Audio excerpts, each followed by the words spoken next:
awaiting a press conference from the new coroner about this terrible accident in Richland County. It's whispering. I'm not talking in my normal sort of voice. I got a mask on too.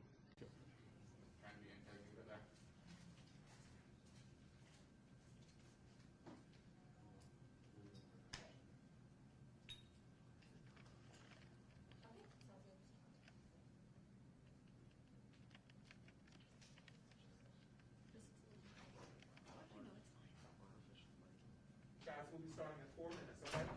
Thank you. 358, 357.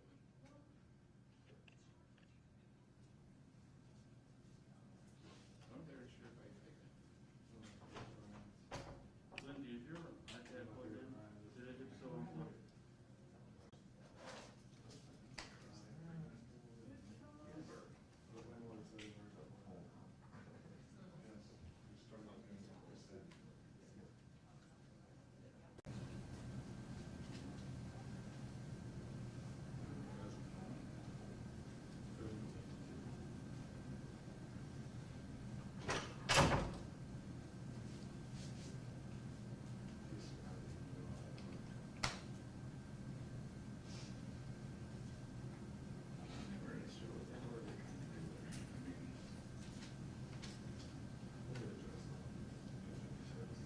He's responding to you. Turn. Damn, we got it. Yes, he hears you.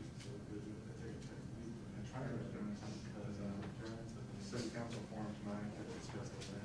It's like, come on, man. What would happen is enough people that run for that. You're gonna need two in that box. That's the string. And totally. I've been writing lots of words from the sorry. Yeah. I'm safe. well, I hope they're running like I've that. definitely called it quite a few things. They show like a front thing. They put themselves up. I'm so used to just watching strings now, it feels. I know people say no all the time. Did you get some? Yeah. There's no pressure, there's no places. Yeah. Instead of a meeting now. Totally. At one point, like, we decided to do that, like, some other street, it would be quicker for us to launch the stream. But there's always something. Can't run my phone. You know, I mean, those are the guys. somebody's not gonna, get the record on the door. Yeah, there's meeting yesterday. Plan to keep this for the duration. In the show up. Didn't stream. Yeah. So I have to call. They send out the agendas, like all the agendas now, all the county agendas say, you can watch this on YouTube. Yeah. Sometimes it's. Yeah, you know, I just didn't know they do. Copy that, yeah. Or you know, you do the, you put it on YouTube and it, like with controlling the camera and all this stuff like that. Or at least had access to it all. And Howard Paulson was at it, but I don't know, I don't think he works on it anymore. But that was before, like, so.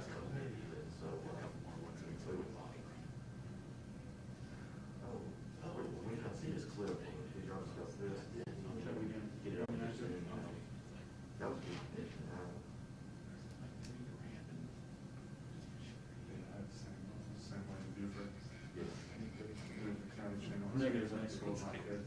Oh, really? Just be like, wow, what's the deal? Yeah, totally.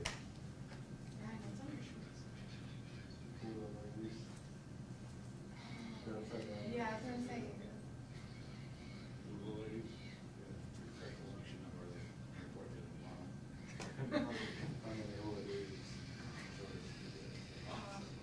Definitely. We'll be lucky to get the job by this time next week. I don't know. Well, I hope to have a job by the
Good morning, everyone. Thank you guys so much for attending. My name is Jeffrey Lampkin. I'm the Public Information Officer for the Richland County Coroner's Office.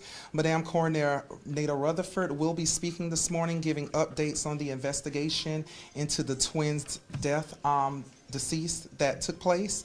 Joining us on platform today, we have Deputy Coroner Nikki, Chief Deputy Ovita, Deputy Chief Harry, and Deputy Chief Anjo. At this time, Madam Coroner Nada Rutherford.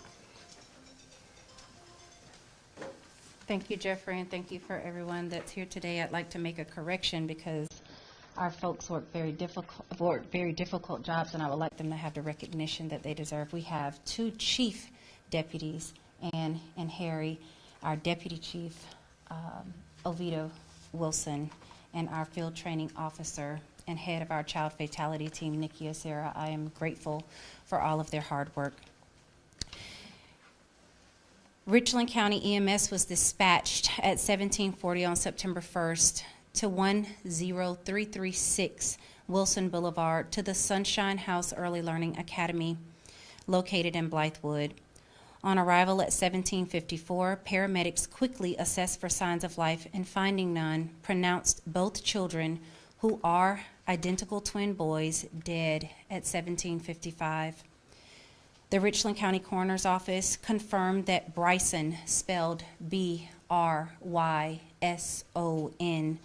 and Braden, spelled B-R-A-Y-D-E-N, McDaniel of Blythewood, South Carolina, aged 20 months old, were in fact deceased. The Richland County Coroner's Office has reinstated the child fatality team led by Deputy Coroner and Field Training Officer Nikki Acera, who were deployed immediately yesterday, along with the others you see standing before you.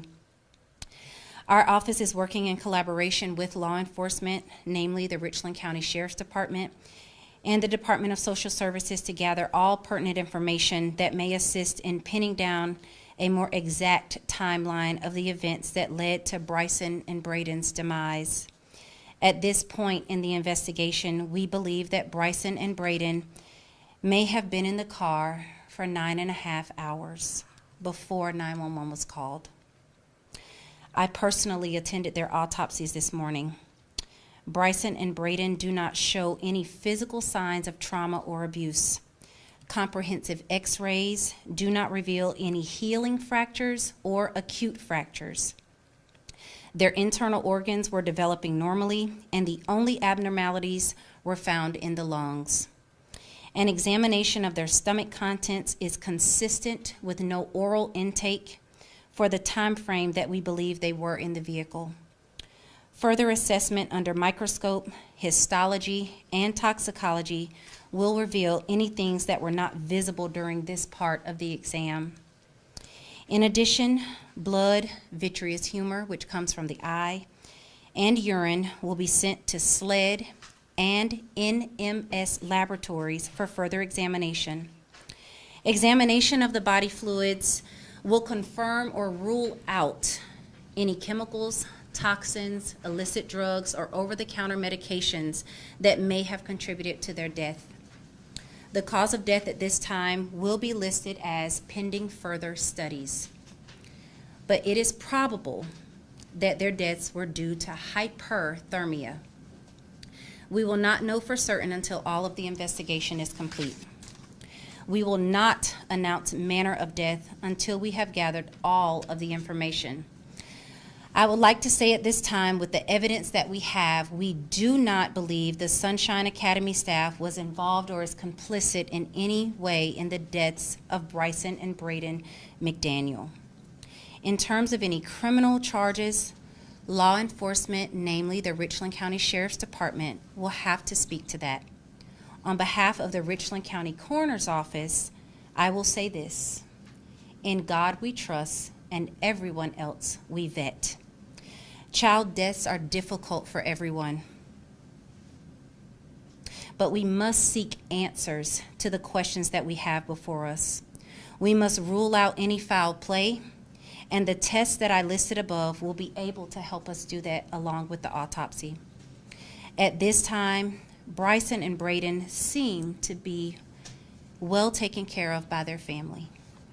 If this is an unfortunate accident, we pray that the family will one day find peace. If this was indeed a criminal act, we pray and we will help seek justice. I'll take your questions at this time. Do you know whose car they were found in, who the owner is, or whoever the driver was? The family's car. Well, how do they come to that, be at that location? Is there a sibling that goes, or somebody, some family member employed there? How do they arrive at that location, or what's the relationship with the sunshine? Thank you for your question. The children were enrolled there as students. Did you guys locate the parents of these babies? Yes, we have spoken with the family. They have spoken with law enforcement. And again, any criminal charges that would be potentially filed would come from the sheriff's department, not from the coroner's office. So I would kindly ask that you refer your questions to them for that. But thank you for your question. How many types of cases like this a year do you see? In terms of children being Left in the car. left in a vehicle, this is our first one this year. So I don't think this is something that, you know, we will see often, but it does happen. There are cases across the country where, you know, you just get into a routine and somehow children are left in a vehicle, or maybe you weren't the parent that was dropping kids off and that's not a part of your routine and you forget. So we can't speak to how or why the children were left in the vehicle for so long. And again, that's why I state if this is an unfortunate accident, we pray the family can find peace. But if it was a criminal act, we will help seek justice for these babies. Do you have any suggestions to parents so they don't accidentally forget their kids in the back seat? I do, and I'm really glad that you asked that question, so thank you for that. It is difficult being a parent, especially in the midst of a pandemic. You have so many other external stressors that are not a part of your normal routine. So we ask families, we ask mothers and caregivers to be diligent about checking your vehicle for your child. Just check. Open the back door. Check the car seat. A lot of, especially children this age, like Bryson and Braden, they're rear facing. So you may not notice that they're in the vehicle when you get out. So we just ask that parents be diligent, check the back seat, check to make sure that if you send a bag in with your child, is the bag still in the car? Is the child still in the car? So that's what we're asking families for right now, to just be diligent about it. Put a reminder in your phone. Did I drop the kids off? Very easy thing to do. All of us have cell phones. All of us have smartphones. It's a very easy way to make sure that something like this doesn't happen to your family. Do you know if these car seats were rear-facing? They were rear-facing car seats. Are you able to share how these babies were found, or if in fact like a car window was broken in order to get them, or any of those details? I will say this. There was a broken car window, but the children were already deceased at that point that the window was broken out. Do you know which window that was? I will let law enforcement speak to the state of the vehicle on that. Did you say it was the back window then?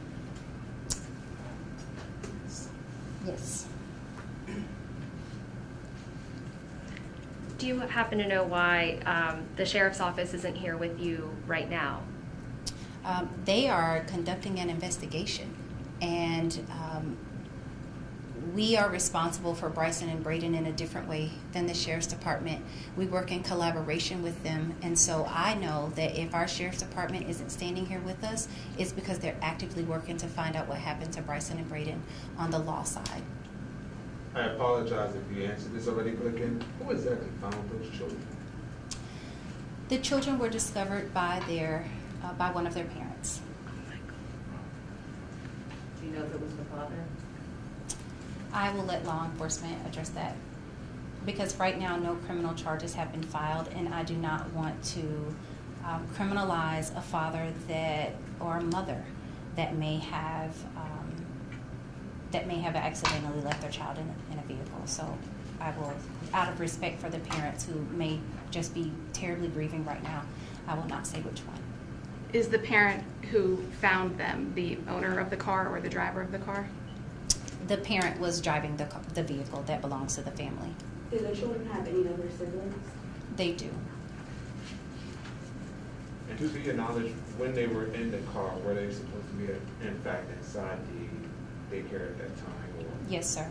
And do we know of any reports made out from that daycare that they were absent or not present or any type of communication with them? We do not have any reports from the daycare facility that they were missing that day.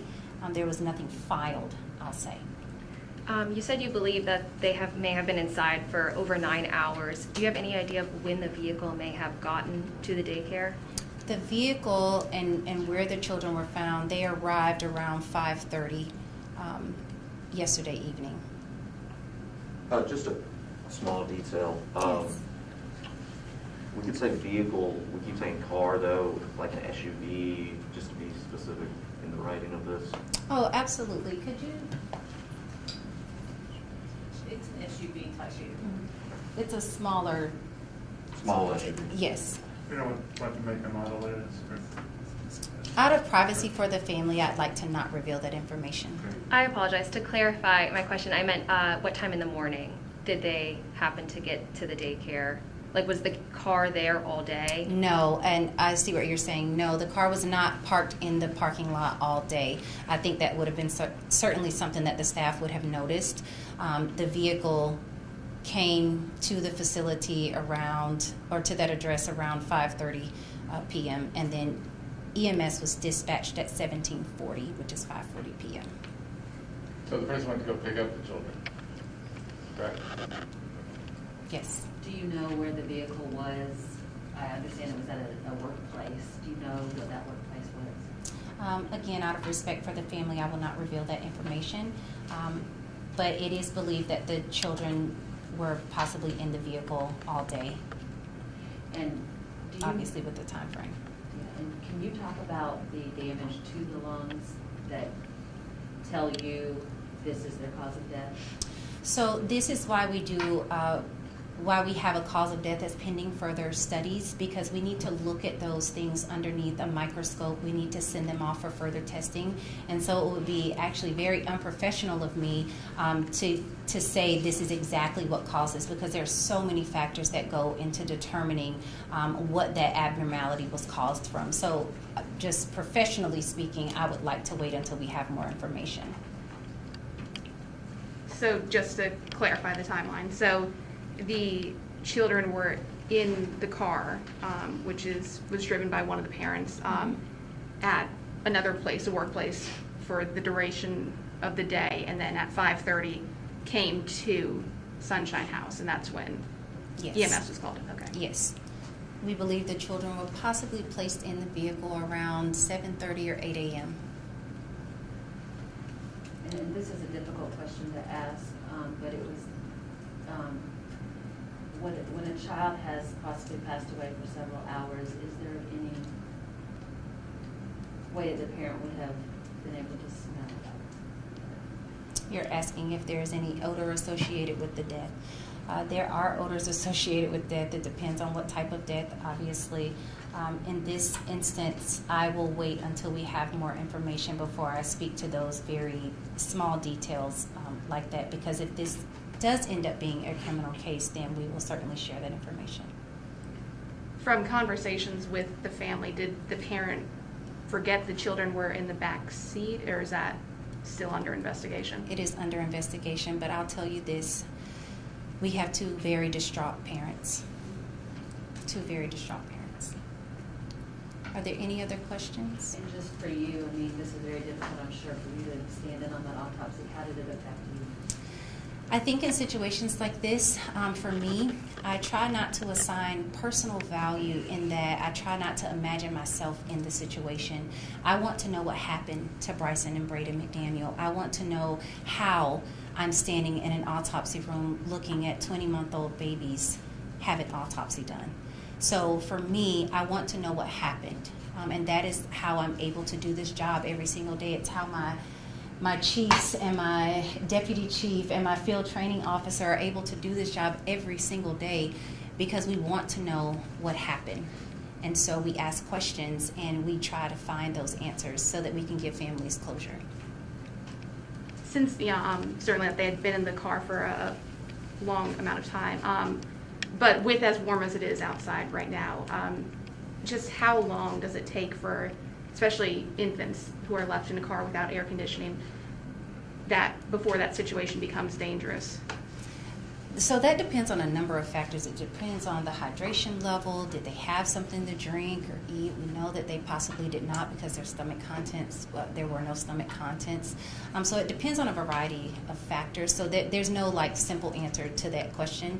But if you think about a small dog who's left inside of a vehicle, it only takes a matter of hours. So this was not this didn't happen suddenly. And I think that's the part that's most upsetting, is that that these children may have suffered some, and that's the part that breaks your heart. It's not the autopsy, it's not, you know, having to process the scene.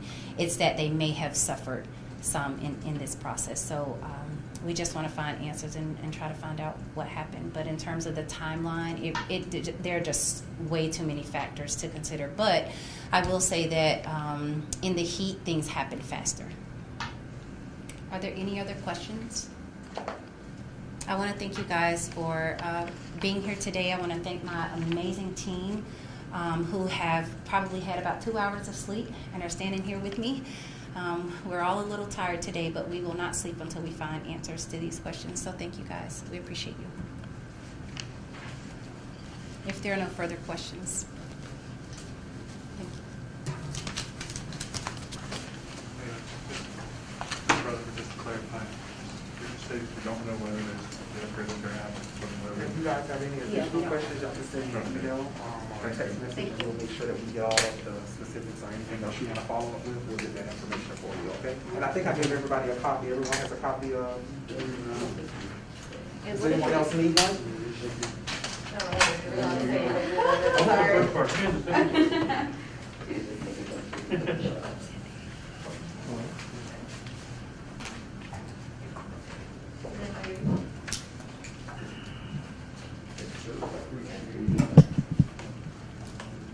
Good? Yeah.